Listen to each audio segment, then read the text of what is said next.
Timóteo, né? Eu me propus a ler. 1 Timóteo. Eu propus a ler esse livro agora, então provavelmente nas próximas semanas, se for eu trazer a palavra, eu vou trazer sobre isso. É bom que às vezes vai para consultório, alguma coisa assim, fica esperando, né?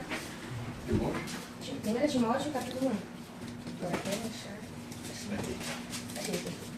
Aqui tá marcado. Obrigada.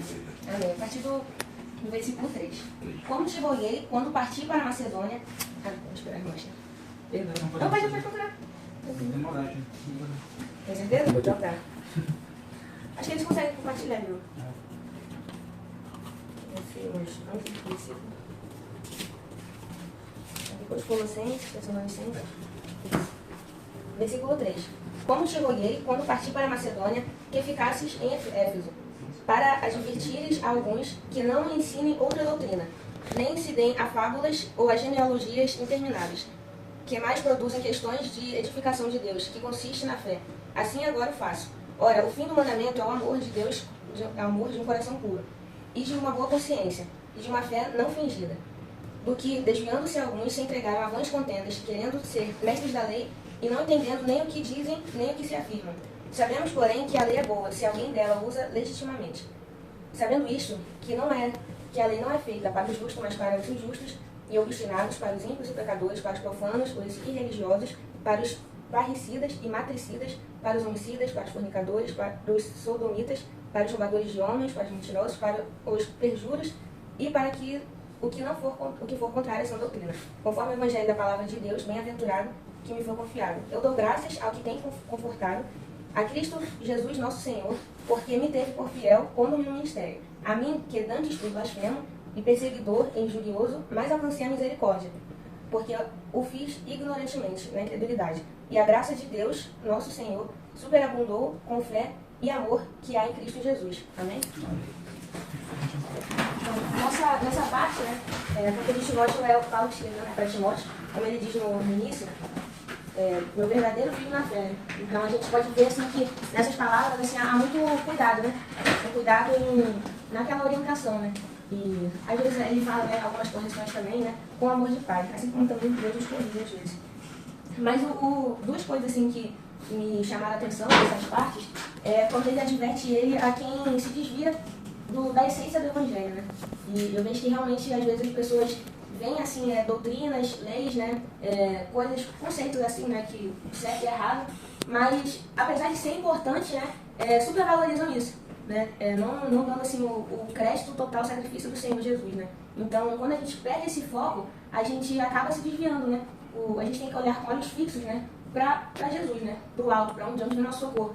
E às vezes a gente acaba olhando muito assim pro mundo terreno e pegando assim, eu sou honesto, eu faço as coisas direito, ou não porque eu estou cumprindo o certo que Deus está mandando. Isso é bom, é importante, mas não é isso que vai, de fato, me salvar, né? A nossa fé não pode ser depositada nisso, não pode ser, assim, confundida, né, na nossa caminhada. A gente tem que ir caminhando de acordo com a palavra de Deus, buscando conhecimento, mas não perdendo a essência, né, o amor do nosso Senhor durante essa caminhada.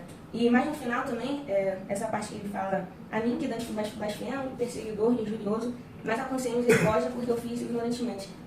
Apesar dele estar ali aconselhando, né, Timóteo, de olha, não faça igual essas pessoas que estão se fixando, né, na literatura, estão dando muito valor para a literatura, esquecendo do amor que Deus nos orienta. Mas ele também admite e assume os seus erros, né? Olha, a palavra é para os pecadores, aí ele fala, né, vários pecados, assim.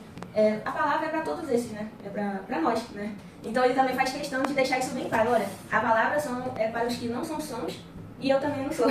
Eu antes era blasfemo, antes, né, fazia coisas que não agradavam a Deus, mas ele reconheceu isso e aceitou a graça de Jesus na vida dele, né? Ele aceitou o perdão de Jesus. Então, que a gente possa assim, tomar esse cuidado, assim, né? Se a gente tem fixado os nossos olhos em outra coisa, por mais que seja algo bom, né? Assim que eu li, ele fala logo sobre genealogias, né? Mas ele usa uma palavra específica, genealogias intermináveis. Aí eu fiquei pensando assim, mas é importante, né? Genealogia da palavra de Deus. Às vezes, eu lembro que antes, né? Eu menosprezava um pouco essa parte da Bíblia, né? Quando eu estava lendo, aí eu pulava. Aí depois um dia alguém me falou assim, nossa, eu estava lendo tal parte da Bíblia, não sei se era isso, não sei o quê. Aí a pessoa contando assim com uma empolgação, né? Eu fiquei, nossa, mas só tem um monte de nome lá. Aí só que aí a pessoa foi e falou, nossa, fiquei muito feliz porque eu estava cansada, que era muito nome, mas lá no meio eu vi o nome de Jesus.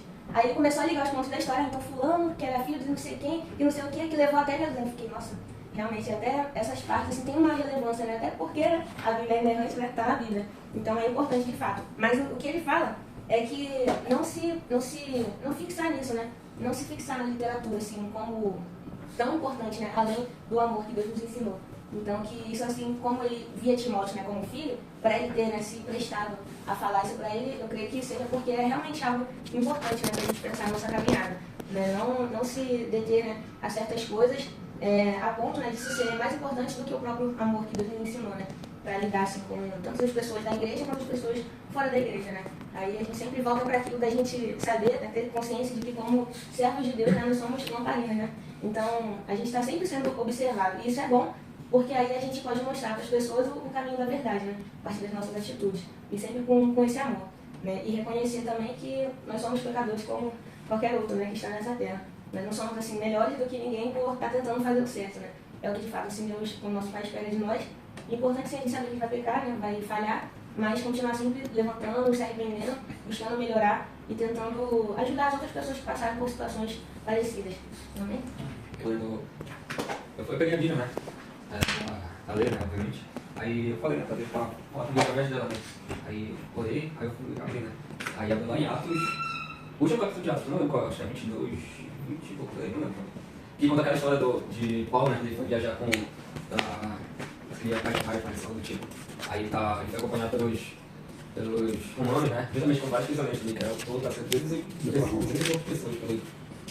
Aí, eu sei que, para resumir a história, né, eu vi a primeira vez, né, aí conta que Paulo, ele foi navegando, né, juntamente com essas pessoas, né, e ele passou por várias provações, né, que no meio do mar, né, começou a vir uma tempestade, e outras tribulações, né, que para tirar a fé dos marinheiros, né, que já estavam até perdendo a fé, né. Só que Paulo, ele, uma hora, né, ele fala para ele, naquele momento ele mesmo, né, que o anjo, né, através de um sonho, fala para eles que era necessário que eles passassem por aquilo, né, que eles iam perder o navio, mas eles iam passar numa certa ilha. Aí foi o que aconteceu, né? Eles foram nessa certa ilha, eles conseguiram, Paulo, né? Conseguiu ganhar umas pessoas dessa ilha, né? Pra Deus, né? E beleza, né? Depois disso, eles conseguiram um novo navio, né? E chegaram no destino dele. E através da vida de Paulo, né? Por ele ter passado por todas aquelas provações, né? Durante o mar, né? E tanto que nesse meio também, que eu esqueci de falar, Paulo ele foi picado por uma serpente. Não sei se os irmãos se lembram, mas ele foi picado por uma serpente, né? Aí o pessoal dessa certa ilha falou, né? Que esse homem deve ser um homicida, né? E depois de ele ter sido salvo, né? Saído daquela tempestade, lá numa ilha, mesmo assim uma cobra picou ele, mas que nada, né? Tipo, eu digo que pareça, né? Aquela cobra, ele só jogou, parece que jogou no fogo, jogou por aí, e eles pensavam que ele ia cair morto no chão, né? Mas não aconteceu nada com ele, né? Tipo, ele não começou a vomitar ou dar um piripaque nele, nada do tipo. Mas não aconteceu nada. E eu tava vendo que tudo aquilo que, nessa história, né? Nessa breve história que ele teve, tudo aquilo foi como forma de testemunho, né? Pra ele ganhar a vida daqueles homens lá, tanto do navio, né? Quanto da ilha, e lá no destino onde ele ia chegar, né? Que lá na frente, quando ele chega no destino dele, que se não me engano, lá na Itália, ou na parte da Ásia, não lembro direito. Só sei que ele chega lá e encontra algumas pessoas judeus, né? E outros gentios também, né? E ele ganha essas pessoas que não entenderam, né? Eu sei que, tipo, resumindo, né, que eu quero falar, é que Paulo ele passou por todas as situações, né? Tipo, teve até uma coisa que parecia impossível nos nossos olhos, né? Como essa parte da serpente, né? Porque pra Deus nada é um milagre, tipo, pra Deus nada é impossível, né? Tudo que é impossível pra nós, pra Deus é possível, né? Aí passou por isso, né? Passou por tudo aquilo pra que no final ele ganhasse as pessoas através do testemunho dele, né? Então, na nossa vida, né? Muitas vezes a gente passa por dificuldade, né? Como Paulo passou, mas justamente as nossas dificuldades lá na frente geram vitória, né? Como forma de testemunho, né? Porque a nossa própria vida pode gerar uma forma de testemunho para alcançar outras pessoas, né? Como Paulo, tipo, tem pessoas que superaram, por exemplo, né? Superaram a depressão, né? Então, através dessa superação dela, ela pode ganhar outras pessoas, né? Que estão naquele momento, né? E não só isso, como outros problemas, né? Que todos nós temos. Então, é engraçado que recentemente eu abri a Bíblia, né? E li esse texto de novo, né? Foi certinho onde eu li. Pois é, foi certinho onde eu li. Então, é bem isso que eu queria falar aqui, tipo, comparado com o Paulo da nossa vida, né? Hoje em dia é uma forma de testemunho pra gente ganhar outras pessoas também. Às vezes as provações, né, a gente fica reclamando, né? Aí igual eu tô passando por uma, tu falou isso, me veio assim bem na cabeça, né? Às vezes Deus realmente quer que eu esteja nesse lugar, né? Às vezes não é o percurso que a gente quer, né? Mas, por exemplo, tem um amigo muito ao lado, né? Então eu vejo que às vezes é a saída, né? Que Deus tá querendo que eu vá, que eu não estava previsto, né? Ele não estava previsto parar nessa saída, né? Mas a tempestade, e com a orientação do anjo, né? Tiveram que parar lá. E podia ficar reclamando, né? Pô, a gente vai demorar mais para chegar no destino. Tipo, poxa, não estava previsto parar lá, né? Não estava programado para isso. Mas ele aproveitou disso, né? Para compartilhar o plano de Deus com o Will Reed, né? Amém. Obrigada. Um testemunho. Temos 9 minutos. Aconteceu, igreja. Paz, Senhor Jesus. Boa tarde. Um motivo de alegria a gente estar reunido aqui nesta tarde. Essa chama aqui continua acesa. Eu quero te dizer que enquanto o Papai do Céu permitir essa chama continuar acesa, hoje aconteceu algo que me surpreendeu, porque outrora alguém falava dessa divulgação e não concordava com isso. Eu, muito pelo contrário, eu concordo. Porque sendo de uma igreja que está divulgando isso, seja também para a divulgação daquele que não conhece a Cristo como o único e suficiente Salvador. Então hoje eu fiquei contente e satisfeito do irmão que veio ao meu encontro, dizendo que viu essa divulgação.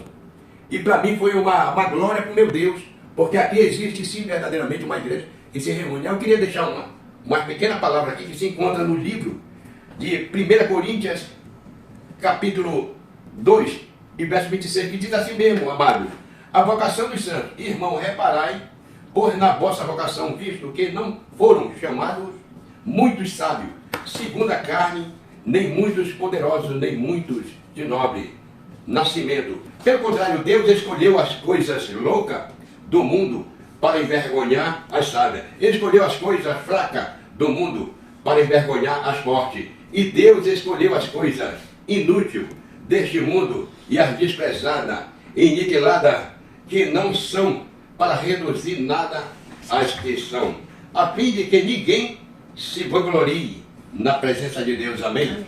Então Deus está falando, assim como Deus usou aquela jumenta para Balaão, hoje Ele está divulgando que existe tocha, no mundo existe fogo, fogo vindo do céu, que está através da igreja aqui, fazendo esse contato. Venha fazer parte dessa reunião, enquanto há tempo, enquanto a porta está aberta. Amém? Até aqui.